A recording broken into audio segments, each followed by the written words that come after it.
Hey guys, Ricky from Hidden Item here, and I just wanted to share with you guys my experience playing through the first 3 hours of Octopath Traveler.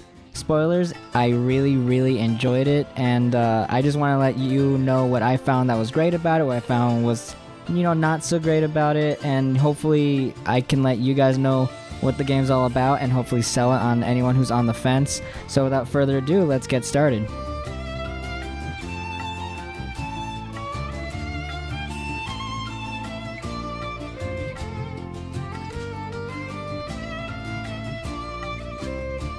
Back during Nintendo's E3 Direct, it was announced that Octopath Traveler would have a demo released on that same day, which would allow players to play through the first 3 hours, and that's exactly what I did. And what I found was a joyful experience that has me shaking with anticipation as its July 13th release date draws near. The game isn't structured like your typical JRPG. The player isn't assigned a character and a location to begin their adventure. Instead, it allows you to pick one of 8 unique characters and locations which will directly affect the order in which your playthrough unfolds. As a result, my 3 hours will be vastly different from your 3 hours or even your friend's 3 hours. You have freedom. After you go through your initial player story, you're introduced to a world map that simply shows you the location of the other 7 characters that you didn't choose so that you may recruit them in your party and experience their story. You can go after any of these characters in whichever order you want, and it's this amount of freedom that's mostly unprecedented for turn-based JRPGs. And that brings me to the combat system. As this YouTube channel is made up of 3 people, we all have our own unique share of experience and expertise. JRPGs are my bread and butter. I have played through many games in the genre and have experienced many different kinds of combat systems, and my early impressions of Octopath Traveler's combat has me very excited. At first glance, the combat seems to be your typical run-of-the-mill turn-based combat, but once you get into the deep systems of it, it really starts to shine. Move past the simple attack and spell commands and you come across BP. BP is built up at the end of each character's turn, and it's used to power up your character's abilities up to 4 times in that turn. Kind of like Bravely Default system that allows the player to sacrifice future turns to attack multiple times in one turn, but without actually losing the turns. Beyond that, players are able to break enemies by attacking them with their weakness. Each enemy needs to be hit a different amount of times by their weakness, which is indicated by the number next to their health. Once broken, the enemy has a lower defense and loses all future turns that have appeared on the timeline above. This will be absolutely necessary to master in order to get through the game's tougher fights. And even beyond that, each character has their own specific abilities that can influence the flow of the entire battle. I mentioned breaking an enemy to make them lose their turn, but there are also abilities that move your character's turn forward on the timeline, as well as abilities that allow you to donate BP to other characters that may have a better weakness to a particular enemy so that you may break them quicker. And that's just what I was able to come across in my 3-hour playthrough.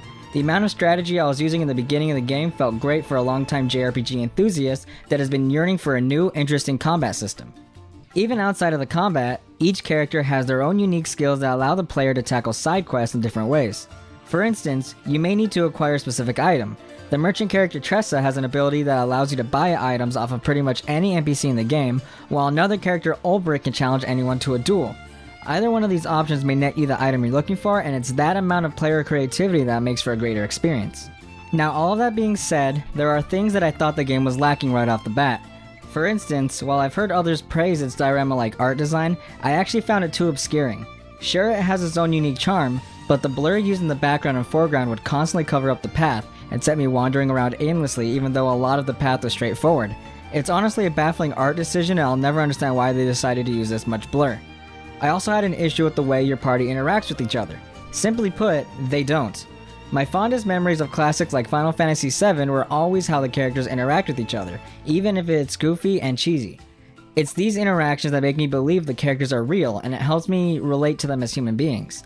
But because of the nature of the game being so free as to let you decide where you want to start, it loses that kind of character interaction. All the player is greeted by is a prompt saying, "Would you like to recruit this character?" And that's really it. You do go through each character's own story, but with a party that just seems like strangers to each other. And on top of that, out of the 3 stories I had come across, only the story of Primrose started out really strong.